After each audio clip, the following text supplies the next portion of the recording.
Aspire to a clean career, leaving no shame for descendants. Hello everyone. Welcome to Encountering Chinese, Case Stories, Cases Judged by Bao Gong. Today, I'm going to bring you a story called The Cellar.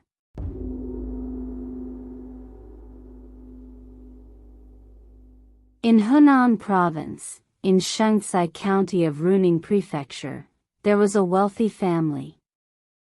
The head of the family was Jin Yanlong. He was married to a woman named Zhou, and they had a son named Jin Benrong.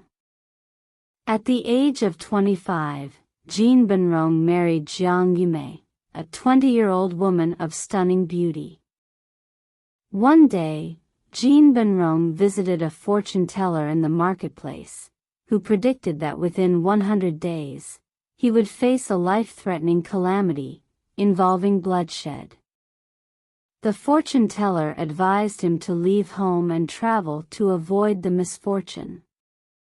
Jin Benrong thought, "My sworn brother, Yuan Shifu, is doing business in Luoyang, Henan. Why not go there and stay for a while to avoid this disaster? I could also do some small business while I'm there." With that in mind, he went home and told his parents about the plan. His father, Jin Yanlong, said, "Since that's the case, I have a pair of jade bracelets and 100 pearls. Take them to your sworn brother and sell them. The money you get can be your capital for business." Jin Benrong agreed to his father's plan. As they were discussing, Jin Benrong's wife, Jiang Yume, stepped forward and said, "Father-in-law, mother-in-law, you both know that my husband enjoys drinking too much. If he goes on a long journey carrying such valuable items by himself, I'm afraid something bad might happen. I can't feel at ease letting him go alone. Since it's a peaceful time, traveling is safe now. I'm willing to endure the hardship and go with him." Jin Yanlong, hearing this, replied, "I was also worried that his drinking might cause him trouble. If you can accompany him, that would be perfect. Today is a good day for travel, so pack up, and you can leave right away." Jin Yanlong then handed over the pearls and jade bracelets to Jin Benrong, reminding him to return home in 100 days and not to wander aimlessly, lest his parents worry. Jin Benrong promised, bid farewell to his parents, and set off with his wife on their journey. As evening fell, the couple arrived at an inn to rest and have a few drinks. While they were drinking, a Taoist priest suddenly entered the inn. The priest looked at Jin Benrong and his wife and said, "I, a humble Taoist, have come here to seek alms, simply hoping for a meal." Jin Benrong, who had always revered the Taoist god Xuanwu and was a devoted follower of Taoism, warmly replied, "Master, please sit down and join us for a drink." The Taoist, to Jin Benrong's surprise, called him by name, saying, "Jin Benrong, where are you and your wife heading?" Jin Benrong was shocked and asked, "Master, I have never met you before. How do you know my name?" The Taoist replied, "I have been taught the ways of the immortals, and naturally, I know all about matters of fortune and misfortune. From your faces, I can tell that great danger lies ahead for you too. You must be extremely careful." Jin Benrong was alarmed and said, "Master, we ordinary people cannot foresee our future. Is there any way you can help us avoid disaster? My parents are still at home, and if we were to die, it would be too cruel for them. Please have mercy on us and save our lives. The Taoist thought for a moment and said, I see that you and your wife have done many good deeds over the years, so I cannot simply let you perish. I have here 2 magic pills. If each of you takes one, you will be spared from the disaster. However, you must hide your treasures well. If you encounter danger on the road, seek out Master Shuejian in the mountains. He will help you. With that, the Taoist took his leave. Afterward, Jin Benrong and his wife continued on their journey, traveling cautiously by day and resting at night. A few days later, they approached the area near Luoyang. Suddenly, they overheard passers-by discussing that King Zhao Yuanhao of the Western Xia Kingdom had raised an army to invade the border, causing people to flee for their lives. Hearing this, Jin Benrong thought for a moment and said to his wife, Jiang Yume, I have a friend named Li Zhongli, who lives in Sishui County under the jurisdiction of Kaifeng Prefecture, Hunan. 2 years ago, when he was doing business in our county, I helped him out several times. Now that the border is in turmoil, we should go seek refuge with him. Jiang Yume agreed to her husband's plan. Jin Benrong inquired about the way and, along with his wife, made their way to Li Zhongli's home. Upon arriving at the gate, they asked the gatekeeper to inform Li Zhongli of their arrival. Li Zhongli, upon hearing the news, hurried out to greet them and invited the couple inside. After some polite conversation and tea, Li Zhongli asked about the purpose of their visit. Jin Benrong didn't hide anything and told him about the fortune-telling incident that had led them to leave home to avoid disaster. He also mentioned the pearls and jade bracelets his father had entrusted to him. The couple had initially planned to go to Luoyang to do business but decided to seek refuge here after hearing about the impending invasion by Western Xia. After listening to the story, Li Zhongli carefully observed Jin Benrong's wife and, seeing her beauty, began to harbor malicious intentions. Li Zhongli said to Jin Benrong, both Luoyang and this area fall under the jurisdiction of the capital, so if the Western Xia Kingdom invades, it won't be safe here either. However, I have a cellar in my house. If robbers attack, we can hide in the cellar to ensure our safety. Brother, you can stay here with peace of mind. Then, Li Zhongli ordered his servants to prepare a feast to entertain the guests, and he sent his servant, Li Si, to invite their neighbor, Ms. Wang, to accompany Jiang Yume. Li Si agreed, and before long, Ms. Wang arrived. Ms. Wang met with Jiang Yume and invited her to the inner hall to chat with Li Zhongli's wife. That evening, Li Zhongli arranged a guest room for Jin Benrong and his wife to rest in. After a few days, Li Zhongli saw Jin Benrong's valuables again and became greedy. He secretly summoned Li Si and instructed him. When I was doing business in Shaanxi County, Jin Benrong cheated me out of my money. Now he's come to my house, flaunting 100 pearls and a pair of jade bracelets in front of me, but this is also my chance to take revenge. You must lure him to a deserted place and kill him. Then, bring back the pearls, the jade bracelets, and his headscarf to show me. Make sure there's blood on the blade, so I'll know you've done it. If you help me get revenge this time, I'll take care of you for the rest of your life, I promise. Li Si, delighted by this offer, immediately began plotting with Li Zhongli. The next morning, Li Zhongli said to Jin Benrong, I have a small villa with a large cellar where we can hide if rebel forces come. You should go check it out first. Jin Benrong, unaware of the trap, readily agreed, saying, Since you have another villa, I'll go take a look with Li Si. After lunch, Jin Benrong and Li Si set out for the villa. Fearing his valuables might be stolen, Jin Benrong kept them with him at all times. As they reached a deserted area, Li Si suddenly drew a sharp knife from his belt and said, I am following my master's orders. He says you cheated him out of money when you were in Shaanxi County. Now that you've come here, I must kill you as he commanded.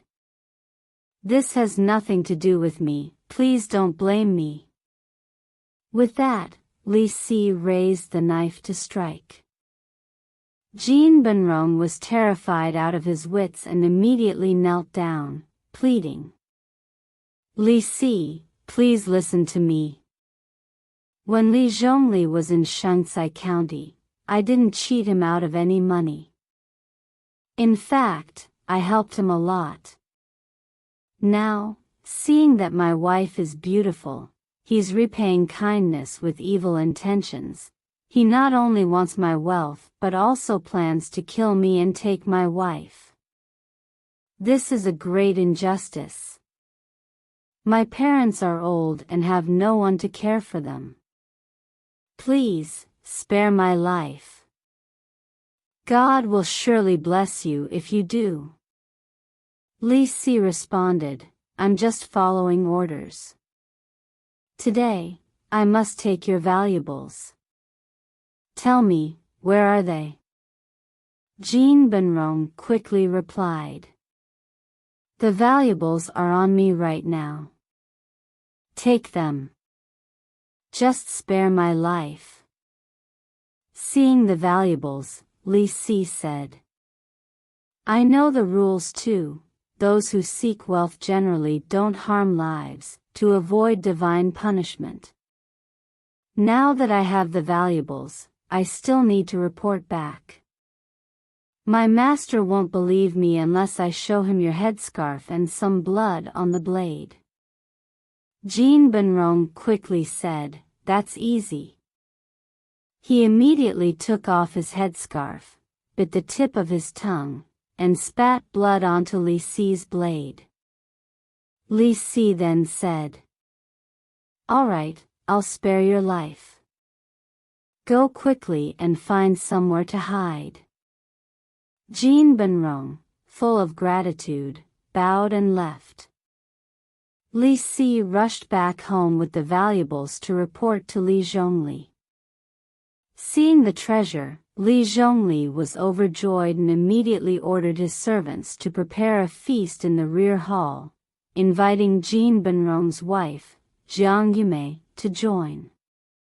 As night fell, Jiang Yume asked Li Zhongli, You sent my husband to check out the villa, but why hasn't he returned yet? Li Zhongli laughed and said, My family is not lacking in wealth.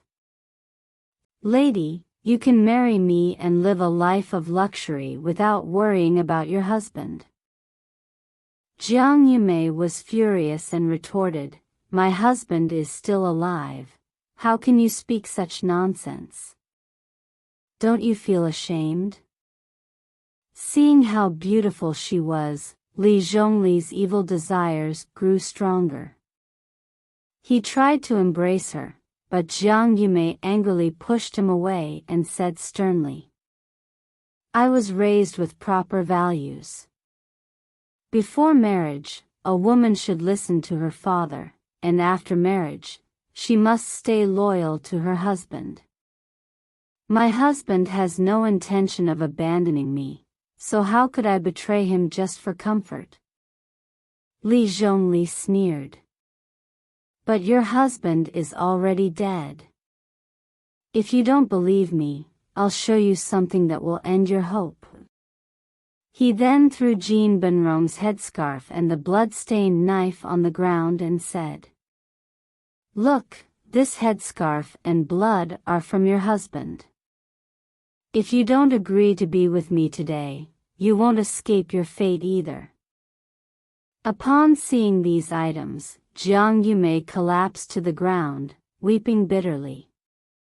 Li Zhongli approached her again, lifting her up and saying, There's no need to grieve excessively. Your husband is gone, but marrying me won't disgrace you. Why be so stubborn? As he spoke, his lust got the better of him, and he tried once more to force Jiang Yumei into submission. Jiang Yumei thought to herself, This wicked man has not only taken my husband's life and stolen his wealth, but now he also wants to force me to become his concubine. If I refuse outright, I'll surely die at his hands. After considering her situation for a while, she said, You can tell from my belly that I am currently pregnant. If you truly want me to be your concubine, you must wait until I give birth to my child. Otherwise, I'd rather die than agree to your terms. Li Zhongli thought to himself, There's no harm in waiting until after she gives birth. Her husband is dead, and she has nowhere else to go. I lose nothing by agreeing. So, he called in Ms. Wang and instructed her. Take this woman to the empty house near the mountain god temple deep in the mountains. She can hide there and take care of the pregnancy. Once she gives birth, whether it's a boy or a girl, throw the child away immediately and then come back to inform me. Ms. Wang followed his orders and took Jiang Yumei to the house by the mountain god temple. Meanwhile, back at home, Jin Benrong's father, Jin Yanlong, grew increasingly worried about his son and daughter-in-law, having received no news from them. Jin Yanlong and his wife decided to seal up their valuables, pack some gold and silver, and set off to search for their children. The elderly couple endured many hardships on their journey, which we will set aside for now. Time flew by, and in a matter of months, Jiang Yumei was still living near the mountain god temple. One day, she suddenly felt intense labor pains, and soon after, she gave birth to a baby boy. Ms. Wang approached her and said, I'm sorry, but I must drown this child. If I don't, and Li Zhongli finds out, he'll kill me too. Jiang Yumei desperately pleaded. This child was destined to come into the world. Please, out of pity for his father, who was cruelly murdered, spare him. Let him live until his first month, and then you can dispose of him. Touched by Jiang Yumei's heartfelt plea, Ms. Wang reluctantly agreed. Before long, the day came when the baby was a month old. Jiang Yumei wrote down the child's birth date on a note, tucked it into his clothing, and prepared to abandon him at the mountain god temple, hoping that someone passing by would take the child in and raise him, giving him a chance at life. Jiang Yumei and Ms. Wang brought the child to the temple. As fate would have it, Jin Yanlong and his wife had also arrived at the mountain god temple to pray for their sons and daughter-in-law's safety. As soon as the elderly couple entered the temple, they unexpectedly ran into Jiang Yumei. Startled and confused, they immediately asked her where their son was. Jiang Yume tearfully recounted the whole story in a low voice. Upon hearing this, Jin Yanlong was overcome with grief and anger. Without delay, he rushed to the magistrate's office to file a lawsuit against Li Zhongli. Coincidentally, Bao Gong was inspecting local areas at the time. Upon hearing of the case, he immediately ordered constables to arrest the culprit. The next day, Bao Gong wrote the official documents and had the constables head directly to Sisui County, under the jurisdiction of Zhengzhou, to apprehend Li Zhongli. After the constables brought Li Zhongli back to Kaifeng Prefecture, Bao Gong ordered him beaten with 100 strikes and imprisoned, awaiting a detailed trial. Ms. Wang voluntarily came forward to testify, hoping for a reward from Jiang Yume. Bao Gong ordered Jin Yanlong and the others involved to wait outside for further news. As for Jin Benrong, after leaving Sisui County, he wandered aimlessly with nowhere to stay.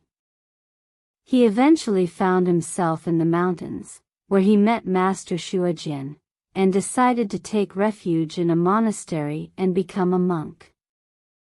However, though his body resided in the monastery, his heart was still filled with worry, longing for his parents and wife. One day, Master Shuajian told Jin Benrong, "Today, I am sending you to Kaifeng Prefecture to beg for alms. There, you will meet your family. Pay close attention and tell me everything when you return." Thus, Jin Benrong bid farewell to Master Shuajian and made his way to Kaifeng Prefecture. Sure enough, he reunited with his parents and wife there. The three of them went together to the courthouse in Kaifeng Prefecture. Coincidentally, Bao Gong was holding court at that moment. Jin Yanlong and his son knelt before him, tearfully recounting their past experiences.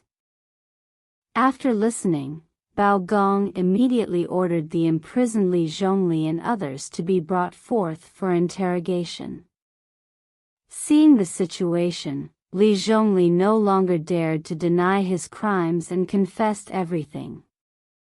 He admitted to the plot to steal wealth, commit murder, and forcibly take another man's wife. Bao Gong swiftly ordered that Li Zhongli be placed in heavy wooden stocks and shackles, with iron locks securing his elbows, and had him thrown into death row.